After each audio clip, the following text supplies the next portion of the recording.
আসসালামু আলাইকুম। আমরা আজ কয়েকটি বাংলা বানান দেখব, কোনটি শুদ্ধ এবং কোনটি অশুদ্ধ। প্রথমে মনীষী, এরপর নিশিথিনী। মনীষীটা শুদ্ধ,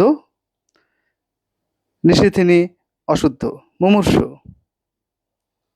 মুমূর্ষু বানান অশুদ্ধ। শুশ্রূষা, এটি শুদ্ধ। সমীচীন, এটি শুদ্ধ বানান মুহুর্মুহু।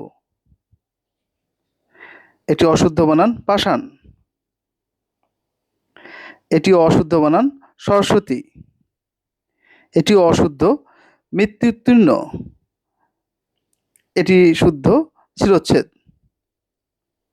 এটিও শুদ্ধ। এখন এই অশুদ্ধ বানানগুলোর শুদ্ধ বানান দেখব। নিশিথিনী, মুমূর্ষু, দুই পাশে রস্ব, মাঝখানে দীর্ঘ। মুহুর্মুহু, সবগুলো রস্ব। পাষাণ, পয়াকার মূর্ধন্য শয়াকার মূর্ধন্য। সরস্বতী। ধন্যবাদ সবাইকে।